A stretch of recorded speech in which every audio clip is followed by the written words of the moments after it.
Waalaikumsalam. Siapa kiai?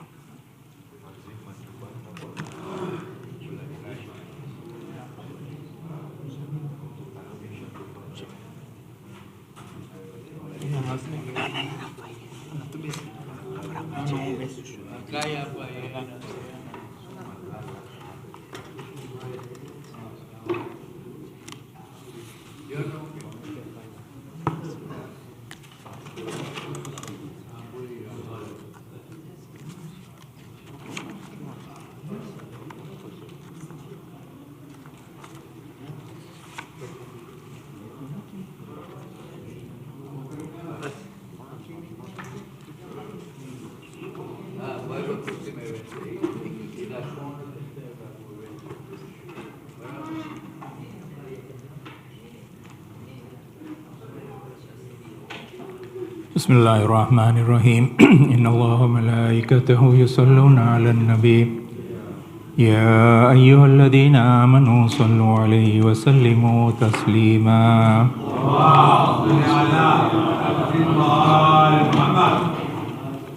A'udzu billahi minasy syaithanir rajim. Bismillahirrahmanirrahim. Alif lam mim.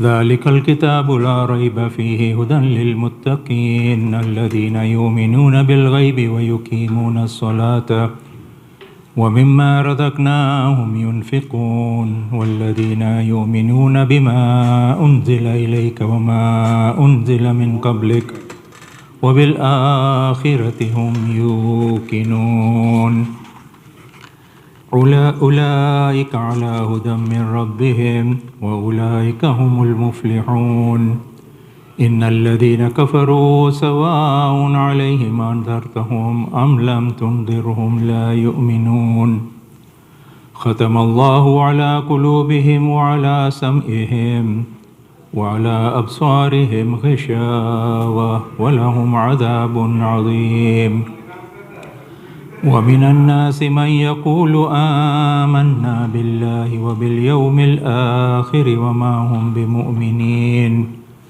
يخادعون الله والذين آمنوا وما يخدعون إلا أنفسهم وما يشعرون في قلوبهم مرض فزادهم الله مرضا ولهم عذاب أليم بما كانوا يكذبون وإذا قيل لهم لا تفسدوا في الأرض قالوا إنما نحن مصلحون ألا إنهم هم المفسدون ولكن لا يشعرون وإذا قيل لهم آمنوا كما آمن الناس قالوا ونؤمن كما آمن السفهاء ألا إنهم هم السفهاء ولكن لا يعلمون وإذا لقوا الذين آمنوا قالوا آمنا وإذا خلوا إلى شياطينهم قالوا إنا معكم إنما نحن مستهزئون الله يستهزئ بهم ويمدهم في طغيانهم يعمهون أولئك الذين اشتروا الضلالة بالهدى فما ربحت تجارتهم وما كانوا مهتدين مثلهم كمثل الذي استوقد نارا فلما أضاءت ما حوله ذهب الله بنورهم وتركهم في ظلمات لا يبصرون صم بكم عمي فهم لا يرجعون أو كصيب من السماء فيه ظلمات ورعد وبرق يجعلون أصابعهم في آذانهم من الصوائق حذر الموت والله محيط بالكافرين يكاد البرق يخطف أبصارهم كلما أضاء لهم مشوا فيه وإذا أظلم عليهم قاموا لو شاء الله لذهب بسمعهم وأبصارهم إن الله على كل شيء قدير. يا أيها الناس اعبدوا ربكم الذي خلقكم والذين من قبلكم لعلكم تتقون الذي جعل لكم الأرض فراشا والسماء بناء وأنزل من السماء ماء فأخرج به من الثمرات رزقا لكم فلا تجعلوا لله أندادا وأنتم تعلمون.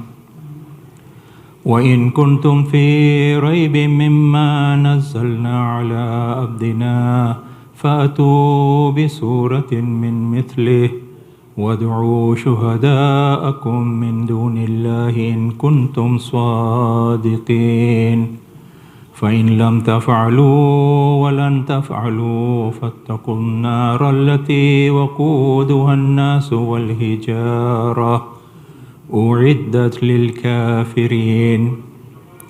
وبشر الذين آمنوا وعملوا الصالحات أن لهم جنات تجري من تحتها الأنهار كلما رزقوا منها من ثمرة رزقا قالوا هذا الذي رزقنا من قبل وأتوا به متشابها ولهم فيها أزواج مطهرة وهم فيها خالدون.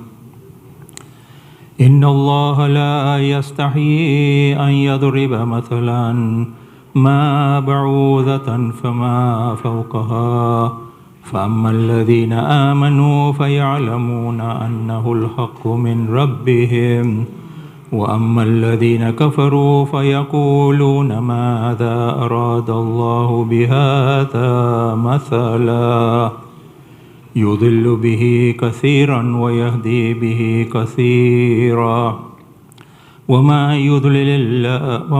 يضل به إلا الفاسقين الذين ينقضون عهد الله من بعد ميثاقه ويقطعون ما أمر الله به أن يوصل ويفسدون في الأرض أولئك هم الخاسرون.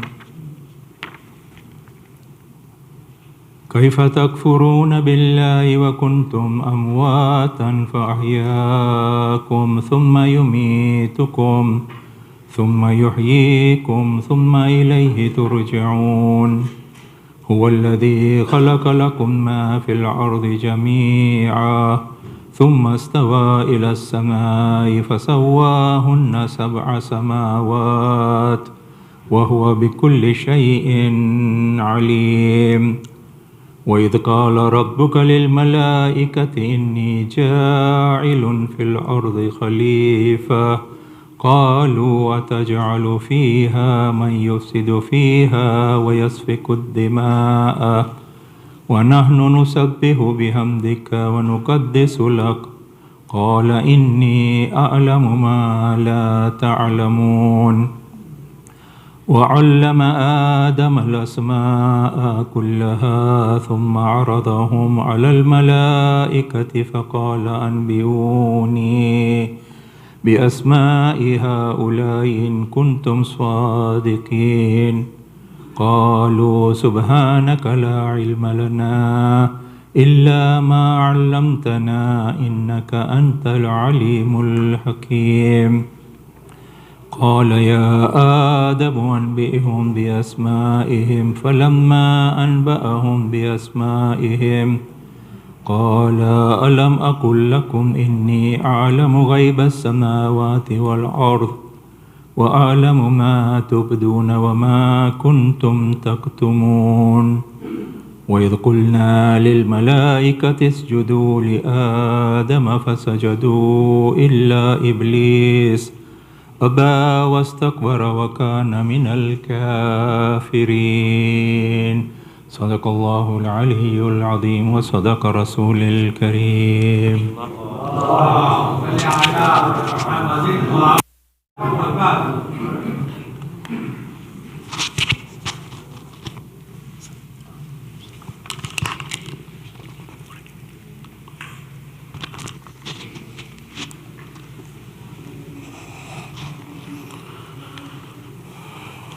أعوذ بالله من الشيطان الرجيم. بسم الله الرحمن الرحيم.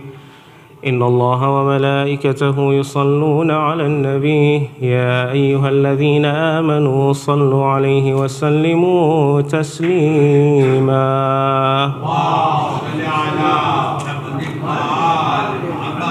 الله أكبر الله أكبر الله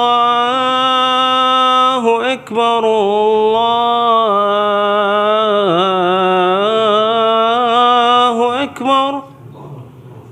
أشهد أن لا إله إلا الله.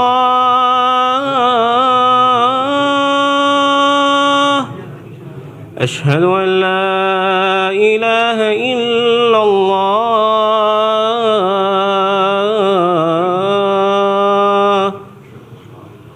أشهد أن محمد رسول الله.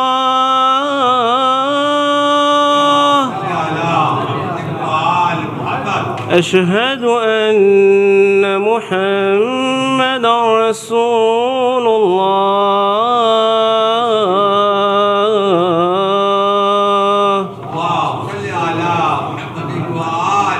أشهد أن عليا ولي الله.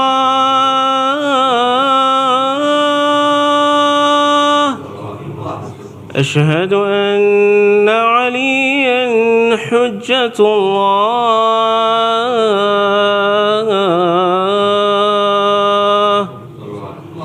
حي على الصلاة.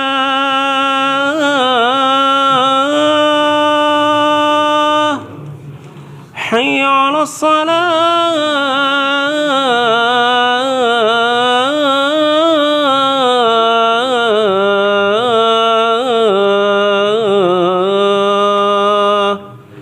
حي على الفلاح.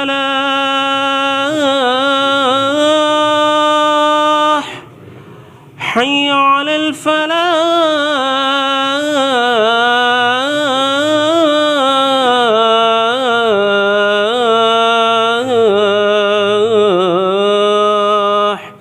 حي على خير العمل. حي على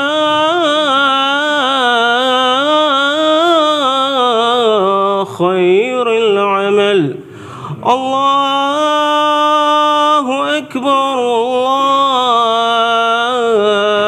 الله أكبر. لا إله إلا الله.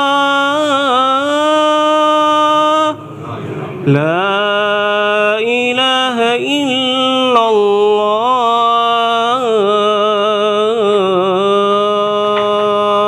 صلوا على محمد وآل محمد.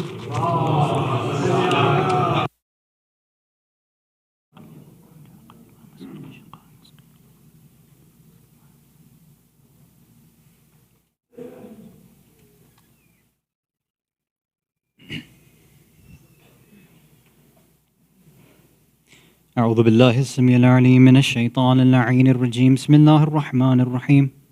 الله أكبر الله أكبر. أشهد أن لا إله إلا الله. أشهد أن لا إله إلا الله. أشهد أن محمد رسول الله صلى الله عليه وآله وسلم. أشهد أن محمد رسول الله صلى الله عليه وآله وسلم وأن عليا ولي الله عليه الصلاة والسلام. حي على الصلاة. حي على الصلاة. حي على الفلاح. حي على الفلاح. حي على خير العمل. حي على خير العمل. قد قامت الصلاة. قد قامت الصلاة. الله أكبر الله أكبر. لا إله إلا الله. استغفر الله. الله أكبر. أعوذ بالله من الشيطان الرجيم. بسم الله الرحمن الرحيم. الحمد لله رب العالمين الرحمن الرحيم مالك يوم الدين. إياك نعبد وإياك نستعين. اهدنا الصراط المستقيم صراط الذين أنعمت عليهم غير المغضوب عليهم ولا الضالين. بسم الله الرحمن الرحيم. إنا أعطيناك الكوثر فصلي لربك وانحر إن شانئك هو الأبتر. الله أكبر. سبحان ربي العظيم وبحمدي. اللهم صل على محمد وآل محمد. سمع الله لمن حمده. الله أكبر. سبحان ربي الأعلى وبحمده اللهم صل على محمد وآل محمد. الله أكبر. أستغفر الله ربي وأتوب إليه. الله أكبر. سبحان ربي الأعلى وبحمده اللهم صل على محمد وآل محمد. الله أكبر. بحول الله وقوته أقوم وأقعد وأركع وأسجد. بسم الله الرحمن الرحيم. الحمد لله رب العالمين الرحمن الرحيم مالك يوم الدين إياك نعبد وإياك نستعين اهدنا الصراط المستقيم صراط الذين أنعمت عليهم غير المغضوب عليهم ولا الضالين. بسم الله الرحمن الرحيم. قل هو الله أحد الله الصمد لم يلد ولم يولد ولم يكن له كفوا أحد كذلك الله ربنا. الله أكبر. اللهم صل على محمد وآل محمد وعجل فرجهم. ربنا آتنا في الدنيا حسنة وفي الآخرة حسنة وقنا عذاب النار. الله أكبر. سبحان ربي العظيم وبحمده اللهم صل على محمد وآل محمد. سميع الله لمن حمده. الله أكبر. سبحان ربي الأعلى وبحمده اللهم صل على محمد وآل محمد. الله أكبر. أستغفر الله ربي وأتوب إليه. الله أكبر. سبحان ربي الأعلى وبحمده اللهم صل على محمد وآل محمد. الله أكبر. الحمد لله. أشهد أن لا إله إلا الله وحده لا شريك له وأشهد أن محمدا عبده ورسوله. اللهم صل على محمد وآل محمد. بحول الله وقوته أقوم وأقعد وأركع وأسجد. سبحان الله والحمد لله ولا إله إلا الله. سبحان الله والحمد لله ولا إله إلا الله. سبحان الله والحمد لله ولا إله إلا الله. أستغفر الله من كل ذنب وأتوب إليه. الله أكبر. سبحان ربي العظيم وبحمده اللهم صل على محمد وآل محمد وعجل فرجهم. سميع له لمن حمده. الله أكبر. سبحان ربي الأعلى وبحمده اللهم صل على محمد وآل محمد. الله أكبر. أستغفر الله ربي وأتوب إليه. الله أكبر. سبحان ربي الأعلى وبحمده اللهم صل على محمد وآل محمد وعجل فرجهم واحشرنا معهم ولعن أعداءهم. الله أكبر. بسم الله وبالله والحمد لله. أشهد أن لا إله إلا الله وحده لا شريك له وأشهد أن محمدا عبده ورسوله. اللهم صل على محمد وآل محمد. السلام عليك أيها النبي ورحمة الله وبركاته. السلام علينا وعلى عباد الله الصالحين. السلام عليكم ورحمة الله وبركاته. السلام عليكم. الله أكبر. الله أكبر. الله أكبر. لا إله إلا الله. بسم الله الرحمن الرحيم. إن الله وملائكته يصلون على النبي يا أيها الذين آمنوا صلوا عليه وسلموا تسليما.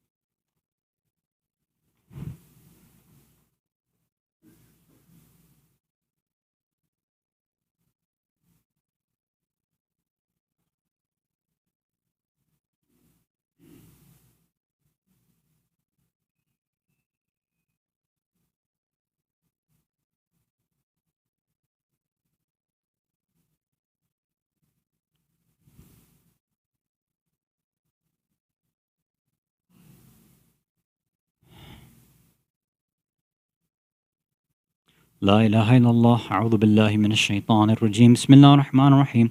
أستغفر الله الذي لا إله إلا هو الحي القيوم ذو الجلال والإكرام وأتوب إليه. أستغفر الله الذي لا إله إلا هو الحي القيوم ذو الجلال والإكرام وأتوب إليه. أستغفر الله الذي لا إله إلا هو الحي القيوم ذو الجلال والإكرام وأتوب إليه.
Bismillah ar-Rahman ar-Rahim. I wanted to share with you a hadith attributed to Rasulullah sallallahu alayhi wa alihi wa sallam.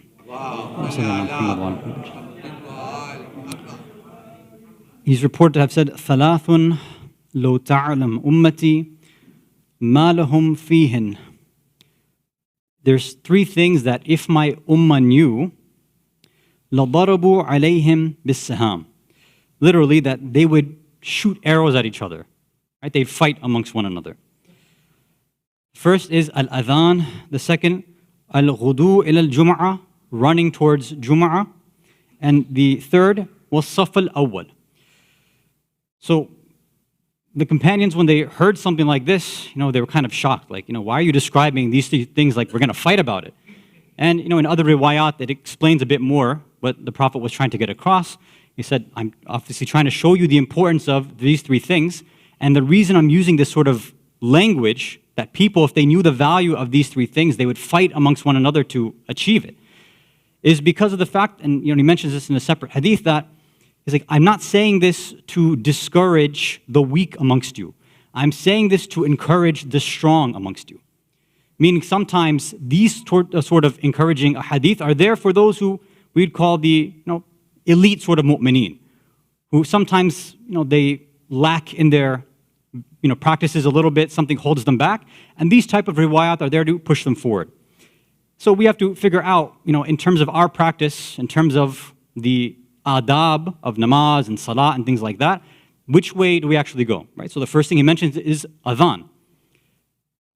Are we the types that fight one another? I want to be the one to go and recite it. Like I want to be able to recite beautifully the adhan to attract people towards the salah. For Jum'ah, are we the ones rushing to make sure we get there on time, to make sure it's a part of our week, right? That we can hear the khutbahs, hopefully take some things from the first and second to learn, right? To practice taqwa and to hear about current social affairs. And then the third, saf al-awwal. Are we rushing to fill that one up first? Are we fighting amongst one another? Or for this one and everything else, are we trying to push it off to somebody else? Now today, alhamdulillah, I think this was the reverse, right? This is probably one of the first times I came in and I think the first line was actually full. But normally on other nights, it takes a little bit of pushing and people are like, no, bismillah, you go ahead, the takalluf, ta'aruf, and that kind of stuff. Whether it's adhan, people will say, no, I don't want to recite, you go and recite. Or, and I'm guilty of this too. For Jumu'ah, sometimes you show up a little bit late. Well, I can't show up that late, obviously. But, sometimes we're like, what, maybe I want to miss the khutbah. Hopefully I'll get there just in time for the salah, so I can get that done. So over here, the Prophet's trying to hopefully remind us that these three things, they have immense value. So let's rush towards them rather than putting them in the back on the sidelines, inshaAllah ta'ala. Whether it's reciting the adhan, again, beautifully rushing towards Jumu'ah salah, or coming to and filling that first line of salah. Salawat ala Muhammad wa ala Muhammad.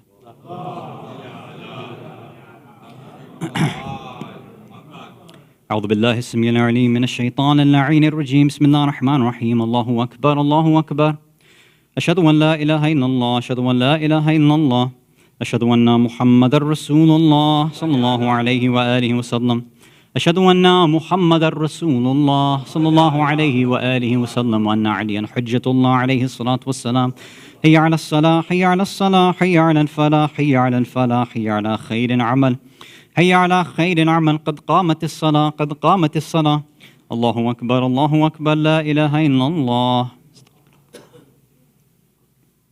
الله أكبر أعوذ بالله من الشيطان الرجيم بسم الله الرحمن الرحيم الحمد لله رب العالمين الرحمن الرحيم مالك يوم الدين إياك نعبد وإياك نستعين اهدنا الصراط المستقيم صراط الذين أنعمت عليهم غير المغضوب عليهم ولا الضالين بسم الله الرحمن الرحيم والعصر إن الإنسان لفي خسر إلا الذين آمنوا وعملوا الصالحات وتواصوا بالحق وتواصوا بالصبر الله أكبر سبحان ربي العظيم وبحمده اللهم صل على محمد وآل محمد سمع الله لمن حمده الله أكبر سبحان ربي الأعلى وبحمده اللهم صل على محمد وآل محمد الله أكبر أستغفر الله ربي وأتوب إليه الله أكبر سبحان ربي الأعلى وبحمده اللهم صل على محمد وآل محمد الله أكبر بحول الله وقوته أقوم وأقعد بسم الله الرحمن الرحيم الحمد لله رب العالمين الرحمن الرحيم مالك يوم الدين إياك نعبد وإياك نستعين اهدنا الصراط المستقيم صراط الذين أنعمت عليهم غير المغضوب عليهم ولا الضالين بسم الله الرحمن الرحيم قل هو الله أحد الله الصمد لم يلد ولم يولد ولم يكن له كفوا أحد كذلك الله ربنا الله أكبر اللهم صل على محمد وآل محمد وعجل فرجهم اللهم عجل لوليك الفرج والعافية والنصر واجعلنا من خير أعوانه وأنصاره وشيعه والمستشهدين بين يديه اللهم صل على محمد وآل محمد وعجل فرجهم الله أكبر سبحان ربي العظيم وبحمده اللهم صل على محمد وآل محمد سمع الله لمن حمده الله أكبر سبحان ربي الأعلى وبحمده اللهم صل على محمد وآل محمد. الله أكبر. أستغفر الله ربي وأتوب إليه. الله أكبر. سبحان ربي الأعلى وبحمده اللهم صل على محمد وآل محمد. الله أكبر. الحمد لله. أشهد أن لا إله إلا الله وحده لا شريك له وأشهد أن محمدا عبده ورسوله. اللهم صل على محمد وآل محمد. بحول الله وقوته أقوم وأقعد. سبحان الله والحمد لله ولا إله إلا الله. سبحان الله والحمد لله ولا إله إلا الله. سبحان الله والحمد لله ولا إله إلا الله والله أكبر. أستغفر الله من كل ذنب وأتوب إليه. الله أكبر. سبحان ربي العظيم وبحمده اللهم صل على محمد وآل محمد. سميع له لمن حمده. الله أكبر. سبحان ربي الأعلى وبحمده اللهم صل على محمد وآل محمد. الله أكبر. أستغفر الله ربي وأتوب إليه. الله أكبر. سبحان ربي الأعلى وبحمده اللهم صل على محمد وآل محمد. الله أكبر. بحول الله وقوته أقوم وأقعد. سبحان الله والحمد لله ولا إله إلا الله. سبحان الله والحمد لله. سبحان الله والحمد لله ولا إله إلا الله. استغفر الله من كل ذنب وأتوب إليه. الله أكبر. سبحان ربي العظيم وبحمده اللهم صل على محمد وآل محمد. سميع له لمن حمده. الله أكبر. سبحان ربي الأعلى وبحمده اللهم صل على محمد وآل محمد. الله أكبر. أستغفر الله ربي وأتوب إليه. الله أكبر. سبحان ربي الأعلى وبحمده اللهم صل على محمد وآل محمد وعجل فرجهم. إلهي أنت كما نحب فاجعلنا كما تحب. الله أكبر. بسم الله وبالله والحمد لله. أشهد أن لا إله إلا الله وحده لا شريك له وأشهد أن محمدا عبده ورسوله. اللهم صل على محمد وآل محمد. السلام عليك أيها النبي ورحمة الله وبركاته. السلام علينا وعلى عباد الله الصالحين. السلام عليكم ورحمة الله وبركاته. السلام عليكم. الله أكبر. الله أكبر. الله أكبر. لا إله إلا الله. بسم الله الرحمن الرحيم. إن الله وملائكته يصلون على النبي يا أيها الذين آمنوا صلوا عليه وسلموا تسليما.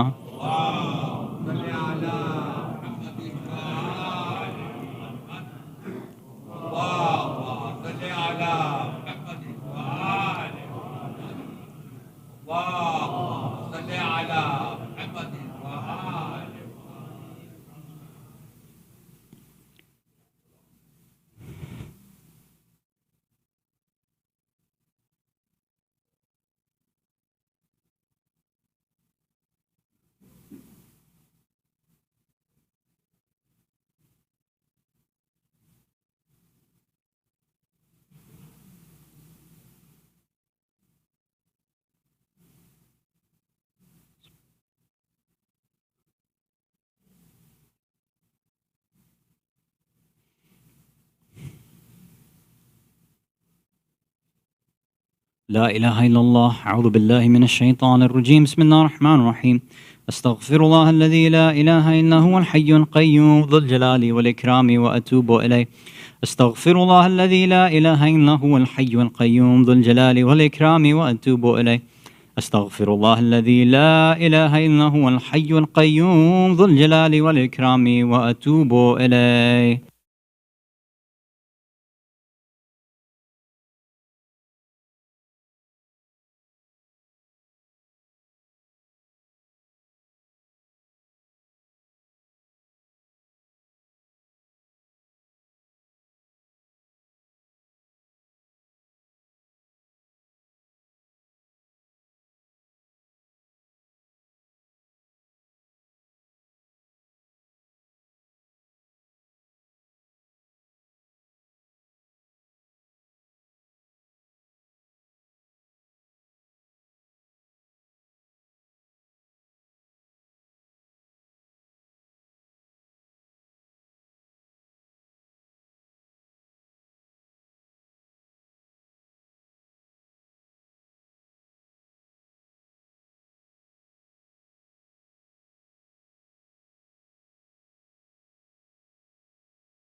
بر محمد وآل محمد صلوات.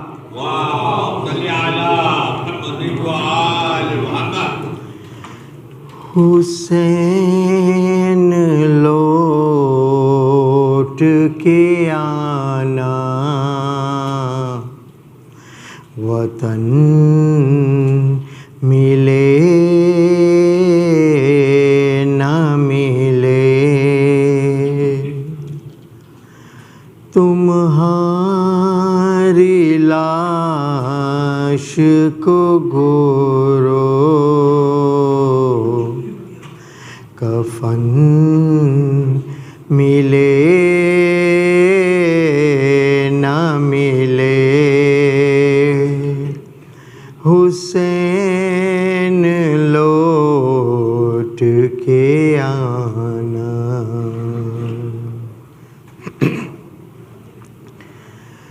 بہن نے اس لیے منظور کی برہ نصرے بہن اس لیے منظور کی برہ نصرے نہ جانے بھائی کے تن کو کفن ملے نہ ملے حسین لوٹ کے آنا. یہ کہہ کے گل بدنوں نے بسا دیا صحرا یہ کہہ کے گل بدنوں نے بسا دیا صحرا خدائی جانے پھر ویسا چمن ملے نہ ملے حسین لوٹ کے آنا. حیات موت سے موقوف ابن رخصت پر حیات موت سے موقوف ابن رخصت پر گلے حسین سے پیاری بہن ملے نہ ملے حسین لوٹ کے آنا. تم اپنے چاند کو جی بھر کے دیکھ لو لیلا تم اپنے چاند کو جی بھر کے دیکھ لو لیلا سفر کے بعد پھر اس کی کرن ملے نہ ملے حسین لوٹ کے آنا، کہا حسین نے آ کر گلے سے لگ جاؤ، کہا حسین نے آ کر گلے سے لگ جاؤ، پلٹ کے آنے کی مہلت بہن ملے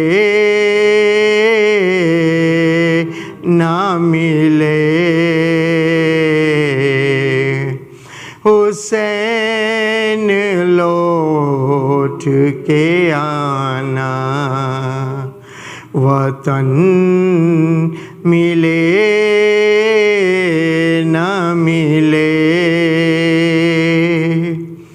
تمہاری لاش کو گورو کفن ملے نہ ملے، حسین لوٹ کے آنا، بر محمد وآل محمد صلوات۔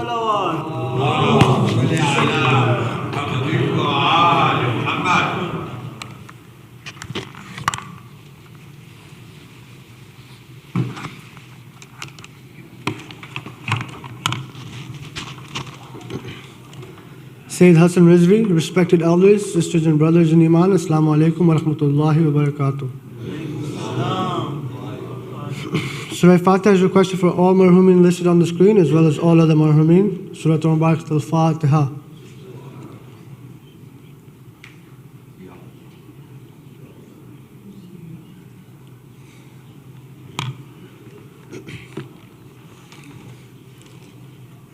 Dua Shafai Mariz is requested for all those in need here and elsewhere, as well as those listed on the screen. Let us recite together. Bismillahir Rahmanir Rahim. Amma yujibu mustareza da'ahu yakshifu su. Amma yujibu mustareza da'ahu yakshifu su. Amma yujibu mustareza da'ahu yakshifu su. Amma yujibu mustareza da'ahu yakshifu su. Amma yujibu mustareza da'ahu yakshifu su. I would now like to call up Sayyid Hasan Rizvi to come forward to recite tonight's Majlis. Bar Muhammad wa Ali Muhammad, Salawat.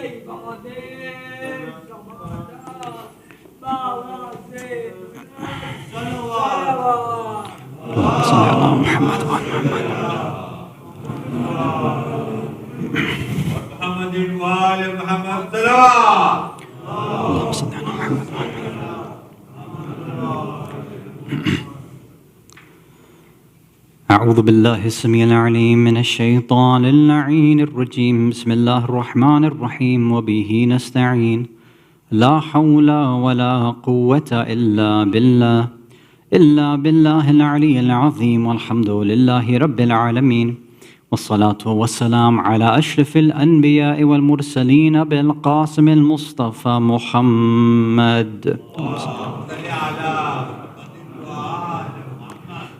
ثم الصلاة والسلام والتحية والإكرام على أهل بيته الطيبين الطاهرين المعصومين المظلومين ولعنة الله على أعدائهم أجمعين من الأولين والآخرين إلى قيام يوم الدين أما بعد Salawat ala Muhammad wa ali Muhammad.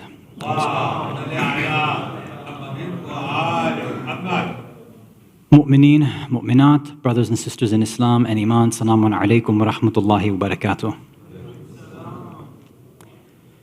Tonight, on the 9th of Dhul'Hijjah, we are commemorating the Shahadat of Hazrat Muslim ibn Aqeel, rahmatullahi alayh. Salawat ala Muhammad wa ali Muhammad.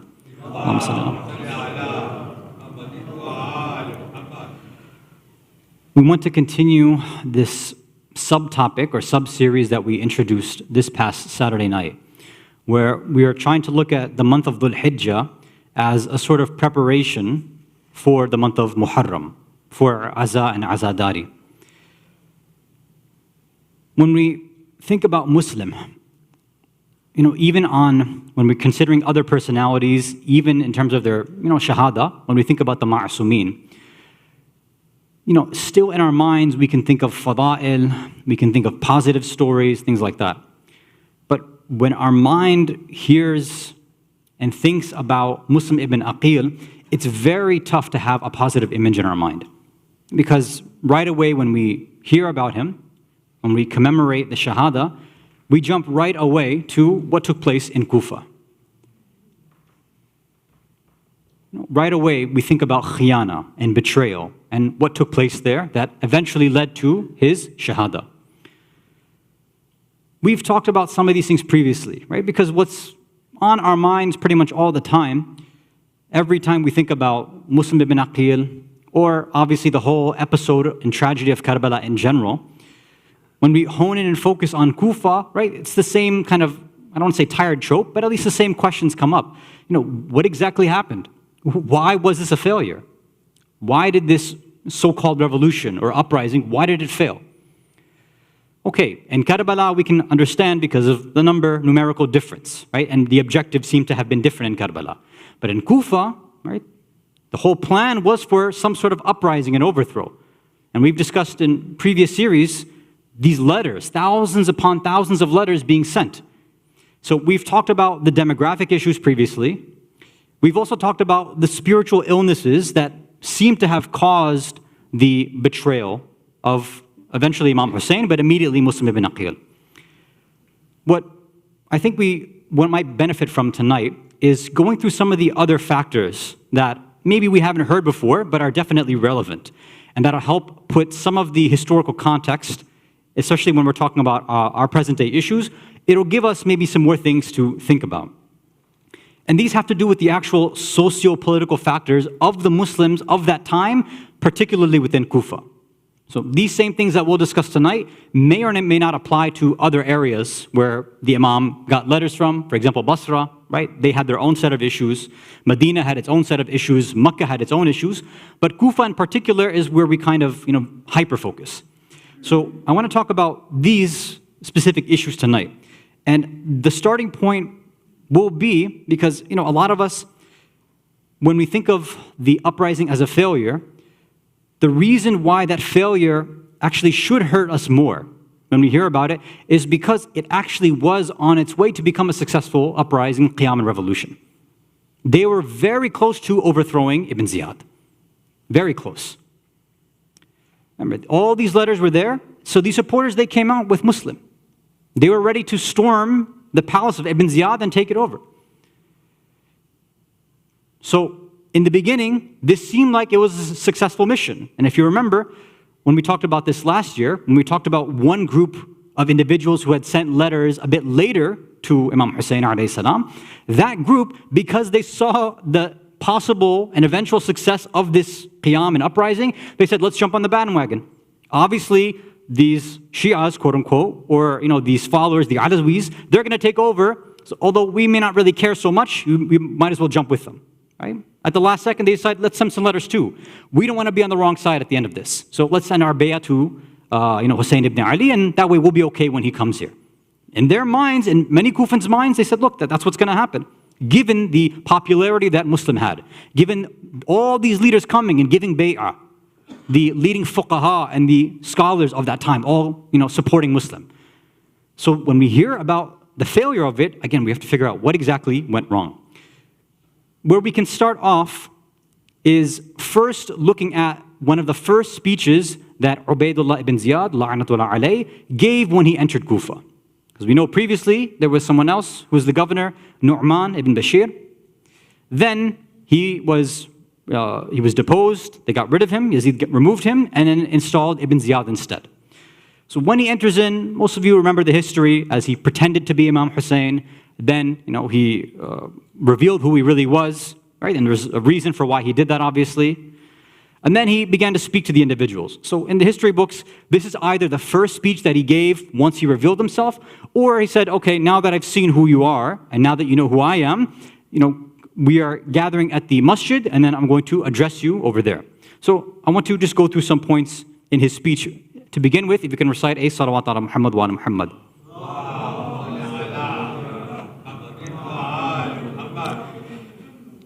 So of course, we're only going to go through a few lines, not the whole thing, just the parts that I believe are relevant for us tonight. So he begins, right? Amma ba'd, he says, now let me begin.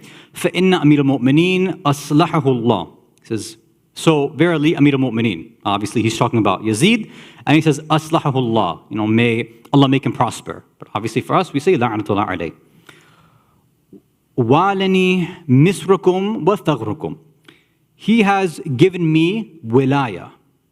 He has made me a ruler and a leader over you. Interesting, right? Even they use the word wilaya, right, when it comes to leadership. وَأَمَرَنِي بِإِنصَافِ مَظْلُومِكُمْ. And Yazid has ordered me, he's commanded me, to do insaf with the mazlum, to be just, to be fair, to take care of those who are oppressed. وَإِعْطَاءِ مَحْرُومِكُمْ. And those who are deprived, to gift them, right? To go out of my way and to distribute things to them. وَبِالْإِحْسَانِ إِلَى سَامِعَكُمْ وَأَطِيعَكُمْ. And for those who, he's literally saying those who have listened to us, those who obey us, meaning who are following the government's orders, who are obeying Yazid, who are going to obey me, I've been ordered to do ihsan to them, right? To go above and beyond and making sure that they are taken care of. And then, of course, he gives the other side. وَبِالْشِدَّةِ عَلَى مُرِيبُكُمْ وَعَاصِيكُمْ. He says, but I've also been ordered with shiddah, to be harsh, with those who, muribukum, those who are inciting things, who are, murib coming from rayb, right? La rayba fi. Those who are causing doubts and sowing discord, causing fitna, I've been ordered for them. And asikum, those who are disobeying the orders, I've been ordered to be harsh with them. Wa ana muttabi'un fikum amra. And I will follow what, Yazid has commanded me to the letter. Meaning, like, this is not just me saying this, I'm actually going to follow through with this. وَمُنْفِذْ فِيكُمْ عَهْدًا. This promise that was made, that he's saying, I've given to him, that I'm going to follow through with your orders, yeah, you're going to see me implement this. You're going to see this happen in front of your face. فَأَنَا لِمُحْسِنِكُمْ وَمُطِيعُكُمْ كَالْوَالِدِ الْبِرِّ. He said, so, those, who are who will, who are going to obey, who will do right by our government and our orders, I'll be like a kind, loving father to them. وَصَوْتِي وَسَيْفِي عَلَى مَنْ تَرَكَ أَمْرِي. He's like, but anybody who opposes me, anybody who goes against me, he's like, my wrath, my anger, my swords are going to be against them. وَتَرَكَ أَمْرِي وَخَالَفَ عَهْدِي. Right? Whoever disobeys or leaves my command, or who opposes what I have said here, anybody who goes against me. فَلْيَبْقَى إِمْرَؤٌ عَلَى النَّفْسَ. So be careful and watch out for yourself. Literally saying, check yourself, right? I'm saying all this, you need to be very careful, because I am a man of my word. I will follow through with all of this.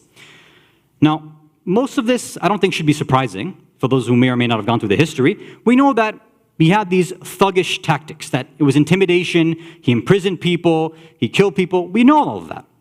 It's actually this first part which is really important that Ibn Ziyad actually brings up, where he says that I'm going to do insaf to the mazlum, I'm going to distribute, and take care of those who are in need and things like that. See, behind the scenes, there was something that was going on in Kufa, and this is the first factor that we have to figure out. The first issue the first socio-political factor which led to the decline and then eventual downfall and failure of that Kufan revolution was the lack of resources, specifically financial resources among the Ahl Kufa. Those who had given their bay'ah were supporters of Imam Hussein alayhi salam. From all different respects, the majority of them were not people of wealth. They weren't people that had, let's say, military equipment lying around. They couldn't do much. So now when Ibn Ziyad comes in, he says, okay, these individuals who don't have money, they don't have weapons, they don't have resources, in fact, he knows how much they're actually struggling in Kufa. He knows that the bare necessities are difficult. They're trying to survive. He says, I'm going to use that to my advantage. And I'm going to, in very kind words, say that, hey, you're with us, I'll take care of you. Yes, you'll get all these handouts. You'll get payments, you'll get all of this stuff, as long as you're with us. And then, again, without saying it the other way, he's saying, if you're not, then instead of not getting the handouts, it'll be worse than that. You'll either be in prison or I'll kill you. Very simply. So he was able to take advantage of the fact that the Umayyads were obviously the ones in charge. They had all this wealth at their disposal. It was easy to bribe people. It was easy to pay them off. And some people may not even have seen it as bribery, right? The fact that, okay, maybe Ibn Ziyad and the Yazidis and Umayyads are not so bad. I mean, they came in here, they're giving us food, they're giving us water, we're suffering economically right now, and, they're taking care of us. Well, why are we going to stand up against them? So this affected the minds of the people. And this is something that has been addressed in many riwayat. One we'll mention is from Amir al-Mu'mineen, Ali ibn Abi Talib alayhi salatu wassalam.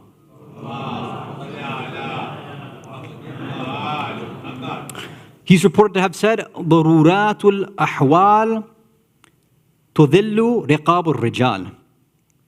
That the necessities of life, these bare necessities, things that you and I require to survive, like a basic standard of living, when we don't have that, if that's a problem, then these things, like when you really, you're in dire need of them, تذل رقاب الرجال. This lowers a person's neck, meaning that they'll bend over for anybody, right? In that sense. They'll lower their neck for anybody. They'll obey anybody. Because whoever can feed me, why would I bite their hand? In the back of their mind, maybe, yes, their heart is with Imam Hussein. Maybe it's with the Ahlul Bayt, sure.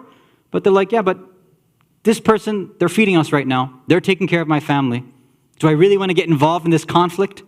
And over again, if you look in Ibn Ziyad's speeches, as he comes out, he says, look, even when they surround and they come around his palace and they're ready to attack with Muslim ibn Aqeel, he says, look, if you remain here, then you know what's going to happen. Otherwise, if you disperse and leave now, then the same things I said in the beginning, you don't even have to, fight with us. As long as you remain neutral and go back to your homes, then I'll still take care of you. We will be just with you. We'll, give this insaf. We'll give you more. It's fine. He played off of that, needy nature that the Kufans had. And this makes us think, right, that these sort of necessities, right, and this happens in the modern day age too, those individuals, sometimes because they're in dire need of certain things, they'll just say yes to anybody. Because, it's especially for a father, right, the head of a household, it's wajib to take care of our families. And sometimes we end up getting involved in doing things that maybe otherwise we wouldn't do. We say things that otherwise we wouldn't say. We get involved in ideas and plans that maybe we wouldn't want to do. A lot of people, when they talk about the current situation, the political situation of, these movements that are happening, without spelling it out clearly, right? The Rainbow Rangers, Alphabet Gang, you know what I'm talking about. Because they have taken over human resources departments. People, practicing individuals, whether Muslim, Jewish, Christian, whatever. Anybody who has a difference of opinion, they're afraid to even voice that. Because they say, look, if I say anything, I could lose my job. If they have these events that happen at work and I'm not a part of it, they might get rid of me because they say I'm being intolerant. All this DEI stuff and all these things are going on. And it's not even just in the workplace, it's at schools too. Many are saying that their chances of getting admission in certain universities has been hampered because the admissions departments, they go through their social media, and they say, we see your stances against XYZ movements, so sorry, right? We can't accept you. So these things, right, the same thing is happening nowadays too. We're unable sometimes to express, even in a kind, civil manner, we can't say what we really feel. And we end up taking the position of, again, not as extreme as the Kufans, obviously, but it's very similar, right? Our principles are in jeopardy because of this. And we end up just saying yes, or just saying, I don't want to get involved. Even though, as we've been mentioning in our Friday khutbahs, one of the conditions for living in a non-Muslim land is to be able to speak out against oppression and evil. If we can't do that, then as the riwayat have told us, as our ulama have told us, that us living in a place like this then is questionable, right? Salawat ala Muhammad wa ala Muhammad.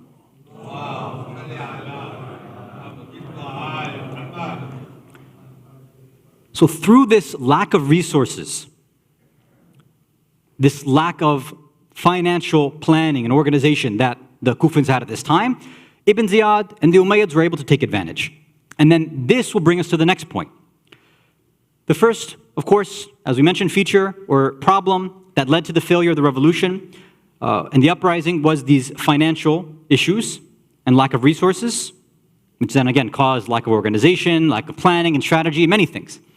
Second then, and which kind of continues on from that first point, was their blind, incapacitating tribalism. They had a system of tribalism specific to Kufa. Every area had its own. Ahl Kufa had a very specific way that they would have in terms of their tribalism. Ibn Ziyad knew this. He knew that these individuals are unquestionably loyal and have allegiance to their tribal chiefs. So what did he do? If he thought that, look, it seems simple, I can take advantage of this, take care and mess with the head, the tribal chief, and then the whole tribe will then either be incapacitated or they'll join my side. So he used this to his advantage. And sometimes tribal leaders, they would go missing. They would get arrested. They would stay silent. And when that happened, because of this blind following and faith in their tribal leaders, the rest of the tribe would say, well, we can't do anything without him. Our tribal leader is gone. We're stuck now. We can't say anything or do anything. They would wait, right, for their leader to say something, their tribal chief to say something. And if they couldn't do it for whatever reason, then they couldn't do anything either. They become useless. They become mute.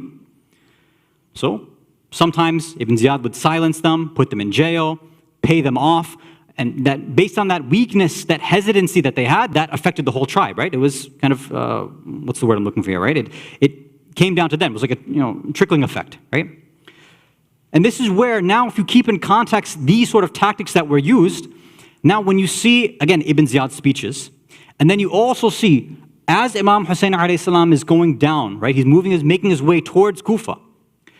We know that they say that there's 4 individuals who met him along the way. And one of these messengers, they were all telling him the situation of Kufa. One of them, Mujammir ibn Abdullah al-A'athi.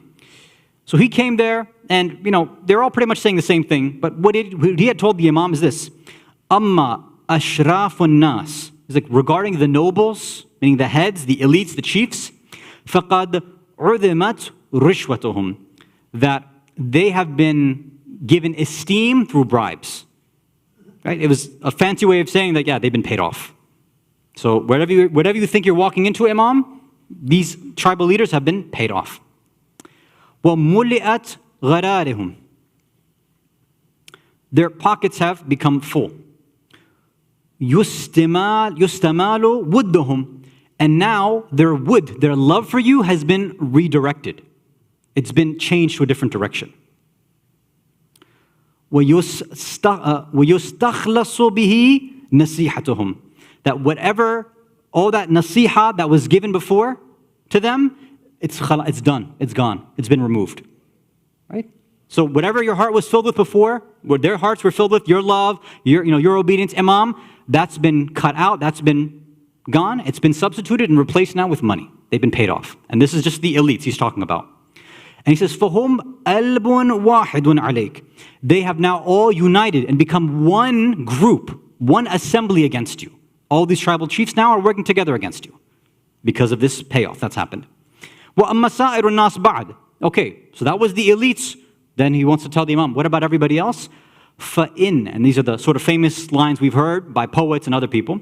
فَإِن أَفْئِدَتُهُمْ تَهْوَ إِلَيْكَ. So their af'idah, their hearts are inclined to you. Their hearts are still with you. وَسُيُوفُهُمْ غَدًا مَشْهُورَةٌ عَلَيْكَ. But their swords tomorrow will be openly against you. Right? We've heard these similar lines from other messengers who had come to, some of the poets, for example. But over here, it was the same sentiment. That look, they still somewhere deep down, the regular people, they've got love for you. They don't want to abandon you, disobey you. But Imam, you know the system. You know how this tribalistic system in Kufa works. Your brother understood this. Your father understood this. And this is what's happened here. Ibn Ziyad has taken advantage of this. So now you have two factors, right, working in tandem that Ibn Ziyad's made use of and abused. One is lining the pockets of individuals, but very specifically, lining the pockets and bribing and paying off these tribal leaders because of that terrible system that they had in place. This is going to bring us to some questions, which inshallah will open up. If you can recite a salawat ala Muhammad wa ala Muhammad.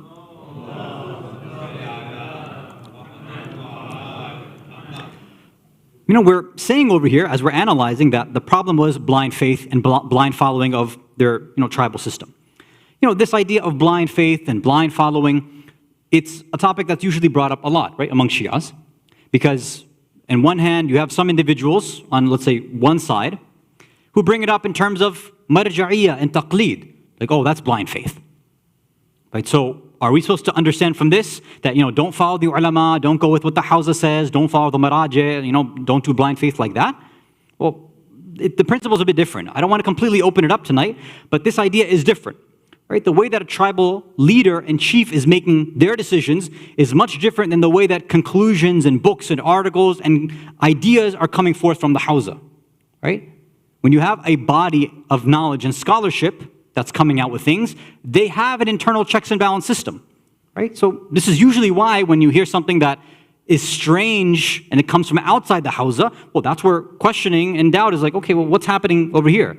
Why haven't we heard this stuff from the Hawza before? Why haven't we heard this from trusted speakers before? Why does it sound so strange? Well, there's a reason. It's most likely because those kind of ajib, gharib, weird ideas, they probably have come through the Hawza in discussions and debates. They've been filtered, debated, and they get defeated usually. Right? Most of you know there's this usuli, akhbari, issue that happened in the Hawza hundreds of years ago. And there was a conclusion, and that's why we're all, although we may not know it, we're usulis. What that means, again, it's a different conversation. But many of us don't know that our aqidah, our belief system, our ahkam, everything we're following is a product of that internal system of the Hawza left behind by the Ahlul Bayt, and it has their own filtering, checks and balances system. Now this is a bit different than what's being discussed over here, right, in this sort of tribalistic system. See, another example that I think may make a bit more sense for us is when we're talking about namaz, right, in salah, in jama'ah. Obviously, the system in namaz, in salah, is that there's a imam, lowercase I, right, leader, somebody leading the imam, and then followers. So the imam is setting the pace and going forward. But in a proper jama'ah, especially, that's how the first line is supposed to be, is that they're supposed to be so attentive, so learned, so wise that if they see that the imam is making mistakes, that there's a problem in recitation, they skip something, whatever happens, they're there to correct it. They should be able to say, okay, there's a superficial system of following, but we are also ready and cognizant and focused enough that we're making sure that there's no mistakes over here. We're making sure that the imam, there's no problems over here. Or if need be, if the imam has to step away for whatever reason, somebody else is there to fill that shoe and can just step up and go forward. So this is more about the idea over here. Whereas some people, they doubt themselves in namaz, right? They might hear a clear mistake. They might know that something's clearly messed up in the namaz. The imam messed up something. Like maybe Hasan, like he skipped whatever, ruku or sujood, or he mispronounced something, or he skipped an ayah. It can happen. And if it does, then sometimes, and this has happened to me sometimes when, I've prayed behind some ulama. And I'm like, no, how could somebody like that make a mistake? I second guess myself. And then it's funny, after that namaz is done, a bunch of people get together, like, hey, did you notice this? Did you notice this? Everybody else says, yeah, we all noticed it. Well, then how come nobody called it out? And then the imam was like, hold on, did I make a mistake or not? And then they all kind of, discuss amongst themselves, like, yeah, we all noticed it. I said, why didn't you say anything? He's like, what's the purpose of you being in that line then? Why would you be there if not to correct? right? To make sure, because we're not all ma'asum. We're there to, communicate and work off of one another. That's how you know a jama'ah is there properly, right? In terms of the salah in namaz. Salawat ala Muhammad wa ala Muhammad.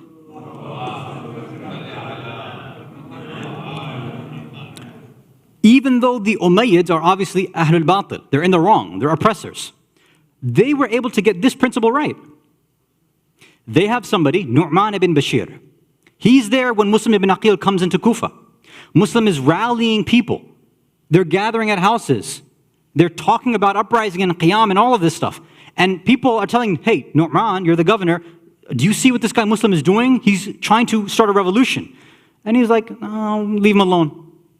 It's okay, he hasn't done anything yet, so it's okay, no problem.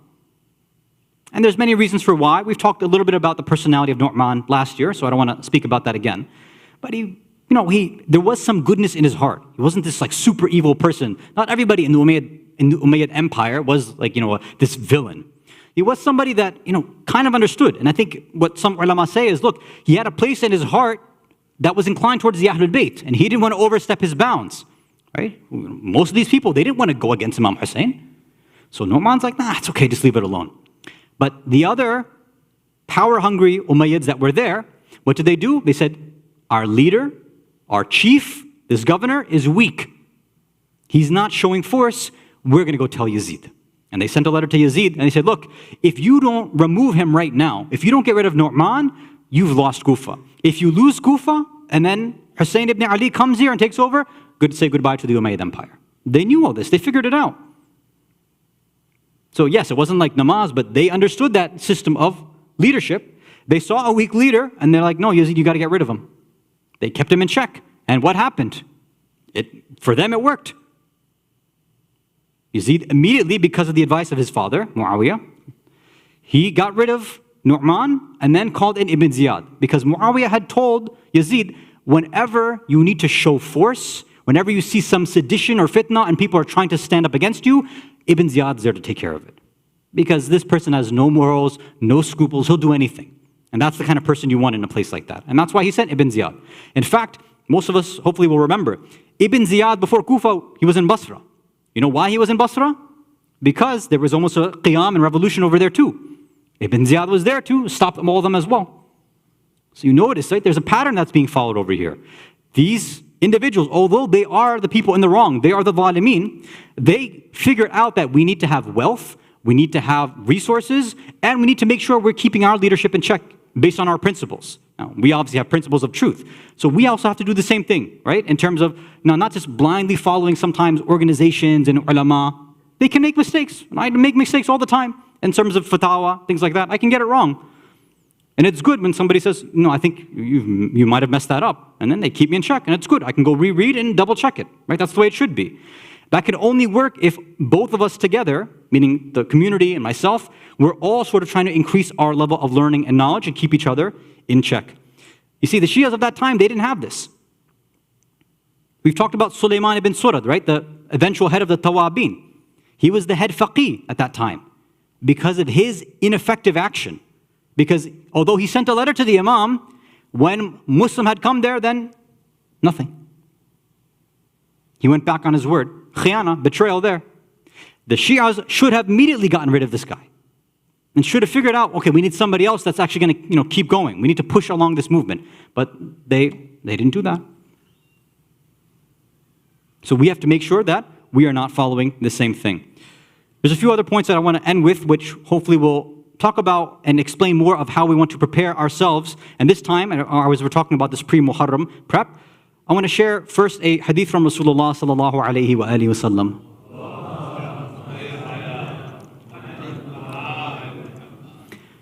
So, we said that there's two factors over here, right, that led to the failure of the revolution in Kufa. First one being finances, resources, money. Especially the idea of bare necessities, people surviving. And we shared that hadith from the Imam that, look, when people don't have what they need to survive, if they're worried about, their daily bread, their income, feeding their family, getting food on the table, clothing, shelter, all of this, they're not going to have time for the mustahabbat or even wajibat. They're not going to care about spirituality. I have to eat. I'm hungry. My family's hungry. I have things to do. So we have this one hadith attributed to the Prophet is إِنَّمَا الْبَخِيلُ haqqul bakhil. A stingy person, a real stingy person is what? Is who? الذي يمنع الزكاة المفروضة في مالي. Is somebody who does not pay their obligatory zakah. And zakah, it's in the, all-inclusive meaning of any sort of wajib tax for us. I mean, most of us are not in the type of businesses where we'd have to pay zakah, right? Because there's those different categories. Most of us are not farmers. I don't know the last time I've heard of somebody going deep sea diving and getting these treasure and stuff like that. I haven't heard of Shias doing that. Right? There's all those categories. We're usually not those in this country, right? But khums obviously then does apply. Right? So he says that one type of true stingy person is somebody who doesn't give their wajib tax, the Islamic taxes that they should be. Then, وَيَمْنَعُ الْبَائِنَ فِي قَوْمِ. And the second trait or quality of somebody who's truly stingy is somebody who sees that there are needs in their qawm. Amongst their people, there are certain requirements there. There are certain necessities. There are certain types of welfare that are required, and they refuse to assist with that. So the Prophet's taken it beyond what's wajib. So look, this is now beyond the wajib. A real stingy person is not taking care of the needs that are in a community.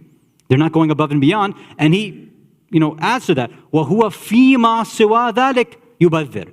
In everything else, meaning the Prophet's insinuating here, it's in luxury. They will go and spend it on their own needs, luxurious needs. They'll take care of themselves. They'll go and buy whatever they want, which obviously is halal and it's allowed. But they're doing that in lieu of helping and taking care of the bare needs of their own fellow community members. Now for us, when we think about, welfare, support, poor, needy, things like that, a lot of us are, bare minimum, get the person, some food every month, and that's kind of it. But, let me ask you, what do you and I really think are the bare necessities, especially living in a country like this? Okay, food, shelter, those are probably the obvious ones. What about things like schooling, which we've talked about, time and time again, about how necessary it is to make sure we try our best to rid ourselves of the public schooling system because of how it's been designed and there's a clear agenda behind it. Now, what happens when we have community members that want to take their kids out of public school, but they're unable to for financial reasons? Do we have plans in place to assist people like that? Or even going back to the other necessities, right? Somebody who's, trying their best to pay rent, trying to pay off their mortgage, student loans, debt, things like that. Do we consider that a part of our social welfare system? Or is that, no, that's a luxury for people? Debt is a crippling thing, right? They say that, in America at least, the old slavery was physical slavery. The new slavery is economic slavery. Is constantly keeping people in the system of debt, of paying interest over and over again. Why should we be happy that any Shia, for that matter, any Muslim, but specifically our own brothers and sisters in the community, we should be disgusted that there are people in the community paying interest to these banks? We should never be allowing something like that to happen. Why are we allowing a system of capitalism like this to thrive? We know how harshly that the Quran and the Ahlul Bayt have come out against riba, but yet we're okay with people, whether directly or indirectly, getting involved in riba themselves out of necessity. Well, wouldn't we want to step in and remove that necessity? Say, okay, we'll figure out a qard al-hasana system, a loan system. We'll help, take care of this to, make sure that interest is not accumulating. Has our thought even occurred like that? Or are we still stuck on here's a loaf of bread and you're done? We need to expand it a bit more because this same thing is going to apply. All these spiritual diseases, the same sort of spiritual disease and problems that happen with Kufa, it is and will continue to happen to us too. Why? Because of these bare necessities. People say, we have so-and-so issue with our kids and this is happening in the community. Well, that's the whole reason why there's certain community projects there, Islamic schooling set up, to try to preemptively strike against this, to be preventative. But if we don't also back that up with the resources that are necessary, with the financial system that's there, then we're only really helping out one side of it, and we don't have a holistic system in place. Salawat ala Muhammad wa ali Muhammad.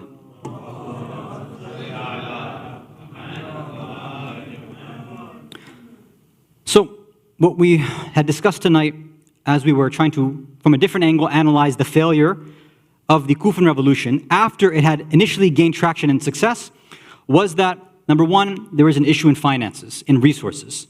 And Ibn Ziyad, based on that, and through their broken tribalistic system of blind faith and blind following and bay'ah to their tribal leaders. Ibn Ziyad had taken advantage with all his wealth, his power, his intimidation tactics, paid off tribal leaders, paid off individuals, scared them, and by doing that had caused the revolution to eventually fail and collapse. And this is where, when we end up, right? Those ideas, they stick in people's minds. You know, when we, obviously our heart breaks when we think about how Muslim is in the masjid. Lines are set up behind him of supporters, but what's in the back of some of those people's minds? Their own shak, their own doubt that, well, I'm struggling for food. I want to help Muslim. I want to support him. But if I go forward with this, Ibn Ziyad will harass my family. He might arrest me. Who's going to take care of my wife and kids? If I stay away, I don't have to fight against Imam. I don't have to fight against Muslim. I can stay away. If I stay away, then, at least Ibn Ziyad will take care of me. This is how shaitan, interferes with our thoughts too, by preying on these bare necessities. And it changes our experience and our thoughts about life, and it also changes our thoughts and ideas and hopes about death as well. You ask the average person, what kind of death do they wish they would have? Like, how do you wish you would die? Most people would say, painlessly. I want to go in my sleep. Very painless. I don't want to see it coming. Right? That's I think most people how they hope that it happens. But you see, when you have true love for the Ahlul Bayt, when you are a true devotee for Abu Abdullah al-Hussein, then Allah doesn't give you this easy, quick, painless death. No, Allah says, in your heart, as was in the heart of Muslim ibn Aqeel, without any doubt, is that I don't want to go in a way that would be different than my Imam. And this is why it's so important for us to commemorate the Shahadat of Muslim ibn Aqeel. Because in reality, he is the first Shaheed of Karbala. He is the first one to go, the first one to feel that true betrayal,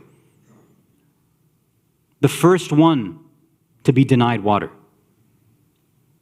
It's as if Allah's there watching everything that's happening and sees that in the heart of Muslim.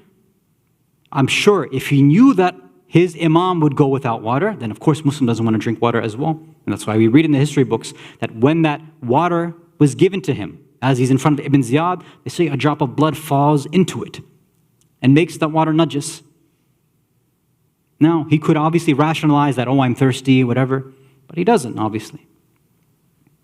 It's that connection between him and the Imam, the ma'rifah that he has between him and the Imam, that Allah wants him to go the same way, to become shaheed in the same way that his Imam comes. Imam Hussein, all alone in the battlefield. And what about Muslim? He's left all alone.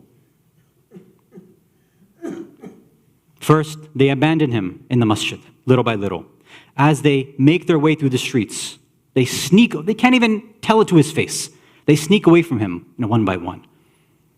Even there, we would say Muslim to some degree. There's more ghurba there with Imam Hussein. Imam Hussein turns out the candle, and when the light comes back on, everybody's still there. With Muslim, as he walks through the streets, they don't say a word to him, they just abandon him. What a gharib, in a place that's not his own. Sitting there on the footsteps of this kind lady, where Imam, for him, on his chest sits Shimr. When Muslim is now finally taken and his sentence is announced and he's making his final wishes, again, his concern is not even for his own family. Many other people, their concern at their last moments would be for family. But when they say, what do you want? He says, please let me write a letter to my Imam. Let me write a letter to Hussein to tell him the people of Kufa are going to do khayana and they will betray him. Let me tell my Imam not to come over here because I don't want what happens to me, what's happening to me, I don't want that to befall my Imam. And of course, it's rejected outright. He's taken to the rooftop. And as he's there, whereas all the other shuhada in Karbala, they were able to at least call back out to the Imam, Assalamu alayka yabna Rasulullah, alayka minni akhiru salam. What is Muslim doing? Who does he have to look out to? Everyone around him, he is surrounded by either traitors or enemies. There's nobody there. But even in these final moments, La ilaha illallah, haqqan haqqa. Assalamu alayka ya Aba Abdullah. Forgive me that I wasn't able to tell you what's happened over here. Inna lillahi wa inna ilayhi raji'un ridan biqada'ihi wa tasliman li amri ala la'natullahi ala qawmi zalimin wa sayalamu alladhina zalamu ayya munqalibin yanqalibun. Salawat ala Muhammad wa ali Muhammad.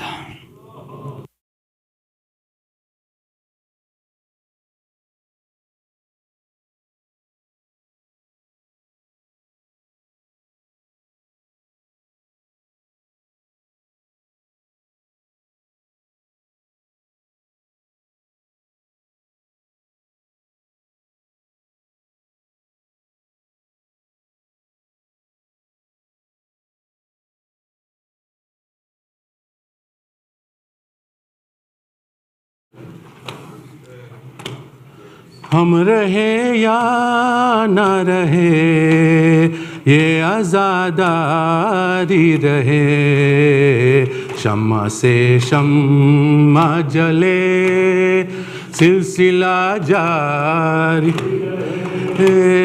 ہم رہے یا نہ رہے یہ عزاداری رہے ہائے شمع سے شمع جلے سلسلہ جاری رہے ہم رہے یا نہ رہے یہ عزاداری رہے اپنی نسلوں کو سکھاتے رہو ماتم کا ہنر سینہ در سینہ کرے بس یہ عزاداری سفر جیسے حالات بھی ہو رسم یہ جاری رہے ہم رہے یا نہ رہے یہ عزاداری رہے ہے شمع سے شمع جلے سلسلہ جاری رہے ہم رہے یا نہ یہ عزاداری رہے تم اگر ذاکر شبیر ہو یہ یاد رہے چاہے اس غم کے لیے سر بھی کٹے گر بھی جلے حرمت فرش عزا جان سے پیاری رہے ہم رہے یا نہ رہے یہ عزاداری رہے ہے شمع سے شمع جلے سلسلہ جاری رہے ہم رہے یا نہ رہے یہ عزاداری ہے یہ سبیل یوں ہی آباد رہے اہل عزا اور گھر گھر پہ نظر آئے علم غازی کا یہ علم اونچا رہے یہ علم داری رہے ہم رہے یا نہ رہے یہ عزاداری رہے ہے شمع سے ماں جلے جا رہے ہم رہے یا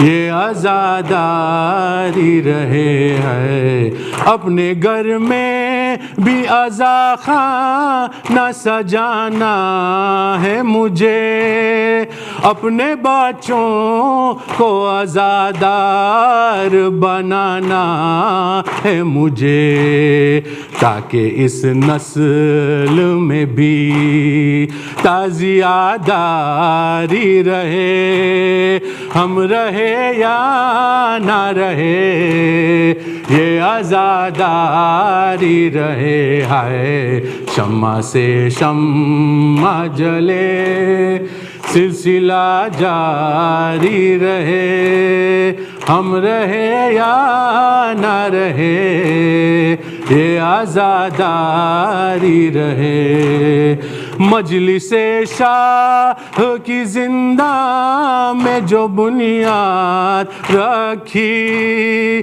اصل میں زینب و سجاد کی خواہش تھی یہیں یہ عزادار رہے یہ عزاداری رہے ہم رہے یا نہ رہے یہ عزاداری رہے ہے شمع سے شمع جلے سلسلہ جاری رہے ہم رہے یا نہ رہے یہ عزاداری رہے ہے شمع سے شمع جلے سلسلہ جاری رہے ہم رہے یا نہ رہے یہ عزاداری رہے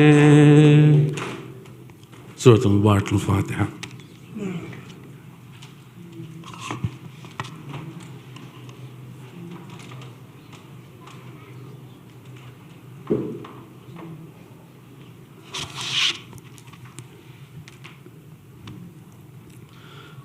السلام علیکہ یا رسول اللہ السلام علیکہ یا امیر المؤمنین السلام علیکہ یا فاطمۃ الزہرا سیدۃ نساء العالمین السلام علیکہ یا حسن المجتبی السلام علیکہ یا اختک زینب السلام علی الحسین وعلی علی ابن الحسین وعلی اولاد الحسین وعلی اصحاب الحسین جمیعاً شہداء کربلا ورحمۃ اللہ وبرکاتہ السلام علیکم ائمۃ المسلمین علی ابن الحسین ومحمد ابن علی وجعفر ابن محمد وموسى ابن جعفر وعلی ابن موسى ومحمد ابن علی وعلی ابن محمد والحسن ابن علی السلام علیکہ یا امام صاحب العصر والزمان الامان الامان الامان السلام علیکہ یا خلیفۃ الرحمن السلام علیکہ یا شریک القرآن السلام علیکہ یا کعبۃ الایمان السلام علیکہ یا امام الانس والجان اجر اللہ تعالی فرجک وسحر اللہ تعالی مخرجک وزورک وجعلنا من انصارک ورحمۃ اللہ وبرکاتہ اللہم صلی علی محمد وآل محمد اللہم کل ولیک الحجۃ ابن الحسن صلواتک علیہ وعلی آبائہ فی هذه الساعة وفی کل ساعة ولیا وحافظا وقائدا وناصرا ودلیلا وعینا حتى تسكنه أرضك طوعا وتمتعه فيها طويلا برحمتك يا أرحم الراحمين اللهم صل